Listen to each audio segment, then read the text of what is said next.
بسم اللہ الرحمن الرحیم۔ حق تعالی شانہ کو منظور تھا کہ حضرت ابراہیم علیہ السلام کو اپنی خلت کا خلعت خاص عنایت فرمایا جائے، اس لیے ان کو سخت امتحانات سے گزارا گیا۔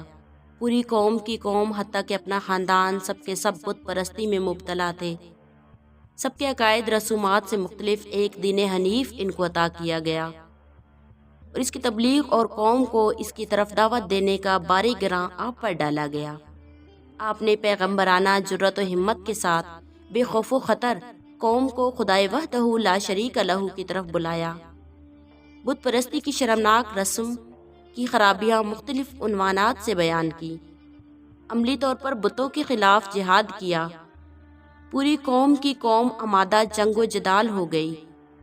بادشاہ وقت نمرود اور اس کی قوم نے آپ کو نعوذ باللہ آگ میں ڈال کر زندہ جلا دینے کا فیصلہ کر لیا۔ اللہ کے خلیل علیہ السلام نے اپنے مولا کی رضامندی کے لیے ان سب بلاؤں پر راضی ہو کر اپنے آپ کو آگ میں ڈال دینے کے لیے پیش کر دیا۔ اللہ تعالیٰ نے اپنے خلیل کو امتحان میں کامیاب پایا تو آگ کو حکم دیا۔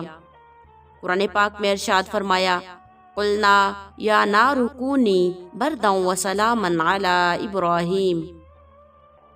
ہم نے حکم دے دیا، اے آگ تو ابراہیم علیہ السلام پر ٹھنڈی اور ذریعہ سلامتی بن جا۔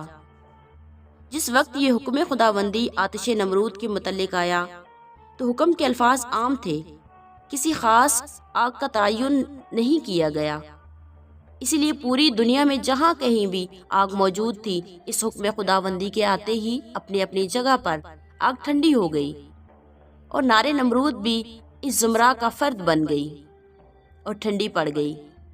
قرآن پاک میں لفظ برتن کے ساتھ سلامن کا اضافہ اس لیے فرمایا گیا، کسی چیز کی ٹھنڈک حد اعتدال سے بڑھ جائے تو وہ بھی برف کی طرح تکلیف دے بلکہ مہلک ہو جاتی ہے۔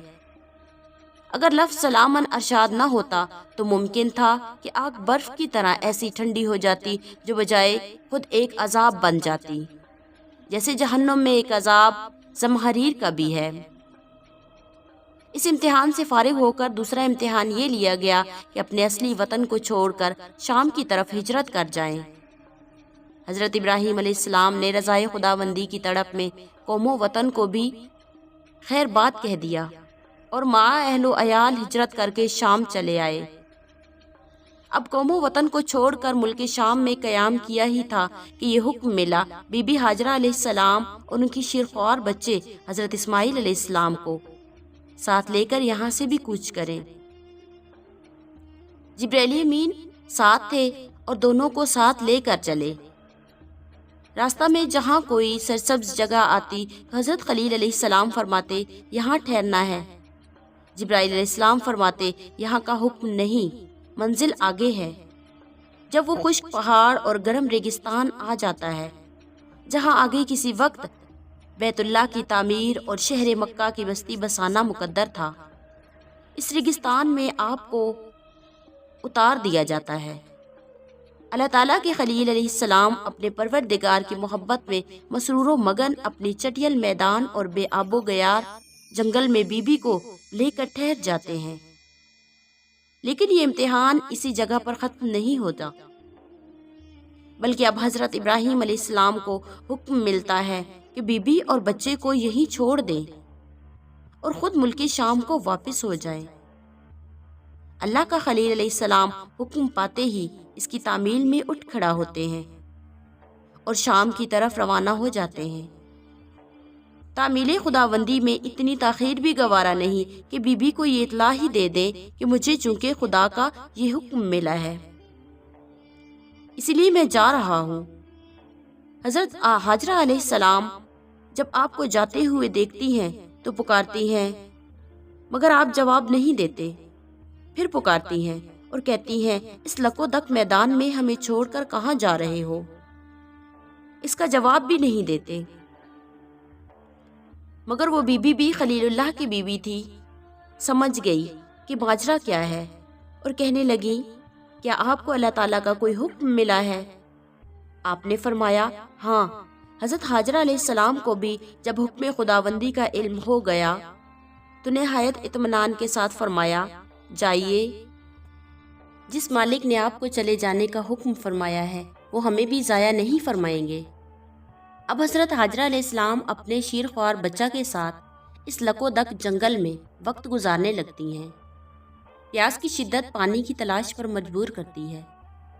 بچے کو کھلے میدان میں چھوڑ کر صفا و مروہ کی پہاڑیوں پر بار بار چڑھتی اترتی ہیں، کہیں پانی کے آثار نظر آئیں یا کوئی ایسا انسان نظر آ جائے جس سے کچھ معلومات حاصل کریں۔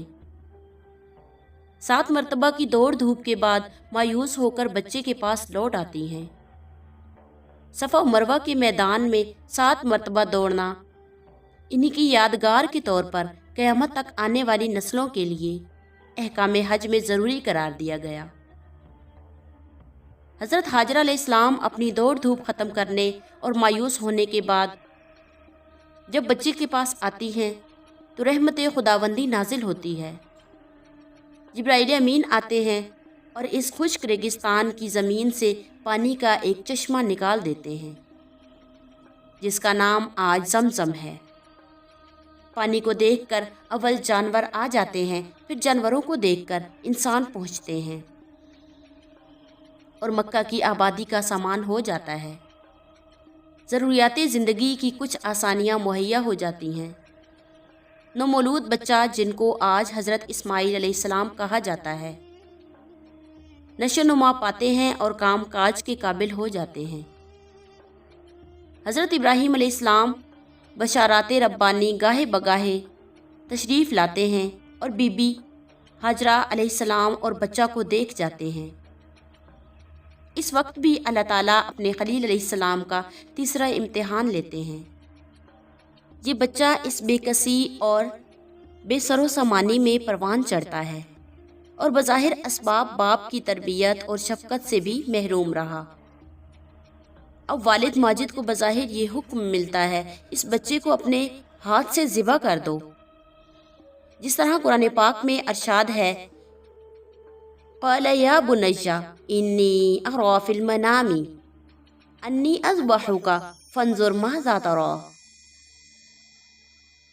جب بچہ اس قابل ہو گیا کہ باپ کے ساتھ کام کاج میں کچھ مدد کر سکے تو ابراہیم علیہ السلام نے اس سے کہا اے بیٹے میں خواب میں یہ دیکھتا ہوں کہ تجھ کو ذبح کر رہا ہوں، تو بتلا کہ تیرا کیا خیال ہے۔